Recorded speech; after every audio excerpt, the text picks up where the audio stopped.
नमस्कार मित्रांनो, मी अंगणवाडी सेविका आणि मदतनीस पदभरतीबद्दल वेळोवेळी या चॅनलच्या माध्यमातून अपडेट देत असतो. पण काही व्ह्यूअर्स आहेत, सबस्क्रायबर आहेत, ते मला वारंवार विचारत असतात की सर, आम्ही ॲप्लिकेशन अप्लाय केलं आहे, तर आमची मेरिट लिस्ट आम्हाला कुठे बघायला मिळणार आहे? आणि असे अनेक प्रश्न मला कमेंटच्या माध्यमातून विचारत असतात. ते आज मी या व्हिडिओच्या माध्यमातून तुम्हाला सविस्तर माहिती देणार आहे. आपली निवड यादी कुठे बघायची आहे, वेटिंग लिस्ट कुठे असेल, हे सविस्तर आपल्याला या व्हिडिओच्या माध्यमातून जाणून घेणार आहोत. पहिल्यांदा तुम्ही चॅनलवर यायला असेल तर चॅनलला सबस्क्राईब करून घ्या. सबस्क्राईब करायला पैसे लागत नाही. सबस्क्राईब आणि बेल आयकॉन प्रेस करून ठेवा. अंगणवाडीची कोणतीही अपडेट असेल, मी या चॅनलच्या माध्यमातून तुमच्यापर्यंत पोहोचवण्याचा प्रयत्न करत असतो. सपोज सेविका आणि मदतनीस पद भरती निघाली. काही जिल्ह्यामध्ये सध्या सुरू आहे भरती, काही जिल्ह्यामध्ये अजून बाकी आहे. अपडेट आल्यानंतर व्हिडिओ अपलोड करेल.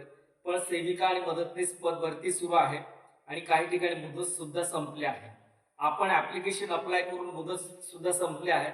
आता आपल्याला मेरिट लिस्ट कुठे बघायला मिळणार आहे, हा एक मोठा प्रश्न आहे. कारण ज्या ऑलरेडी सेविका आणि मदतनीस म्हणून काम करत आहेत त्यांना ऑलरेडी सर्व अपडेट आहे.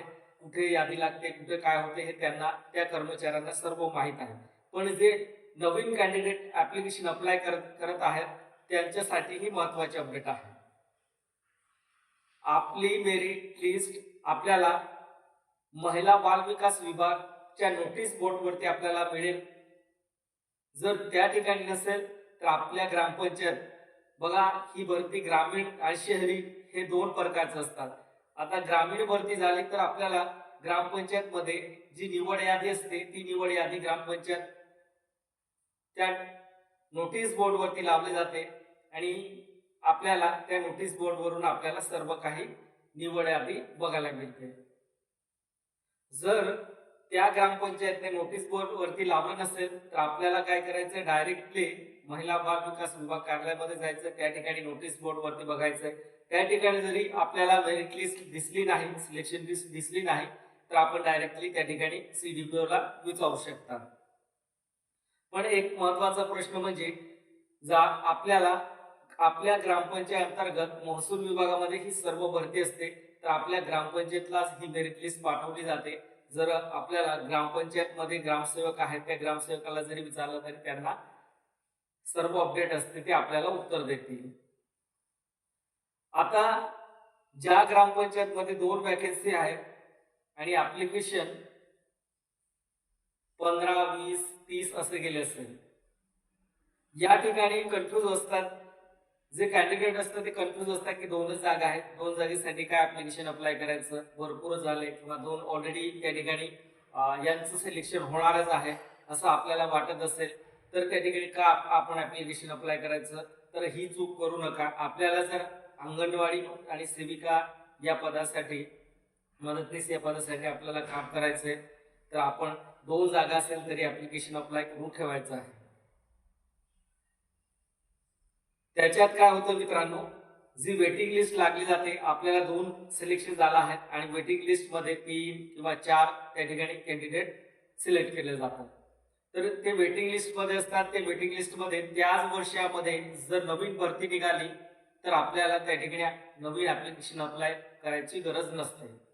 का नसते? कारण आपल्याला ऑलरेडी त्या ठिकाणी वेटिंग लिस्ट मध्ये आपलं नाव आहे. तर ज्यांचं वेटिंग लिस्ट मध्ये फर्स्ट येत आहे त्यांनाच त्या ठिकाणी डायरेक्ट जॉइनिंग दिली जाते. तर असे का होते? कारण जी निवड यादी असते, ZR नुसार जर पाहिलं तर निवड यादी असते ती काय असते, 1 वर्षापर्यंत मुदत असते त्या यादीला. 1 वर्षानंतर ते एक्सपायर होते. 1 वर्षानंतर तुम्ही नवीन ऍप्लिकेशन अप्लाय करू शकता. पण त्याच वर्षी जर 2 वरती 2 वेळा जाहिरात आली तर आपल्याला त्या ठिकाणी आपली निवड झाली, आपण वेटिंग मध्ये आहोत, ते वेटिंग मधलेच लोकांना त्या ठिकाणी डायरेक्टली डॉक्युमेंट व्हेरिफिकेशन करून त्यांचं जॉइनिंग दिली जाते. तर या पद्धतीने ही भरती असते. तर आपण विचार करू नका की 1 जागा आली म्हणून आपण एकच जागेसाठी कशाला ऍप्लिकेशन अप्लाय करायचं, 2 जागेसाठी कशाला आपण ऍप्लिकेशन अप्लाय करायचं, असं कधीच विचार करू नका.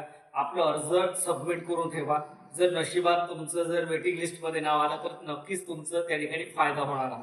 तर आता ही मेरिट लिस्ट आपल्याला ग्रामपंचायतच्या नोटीस बोर्ड वरती, तर आपल्याला महिला बाल विकास विभागच्या नोटीस बोर्ड वरती जाऊन आपल्याला बघायचं आहे.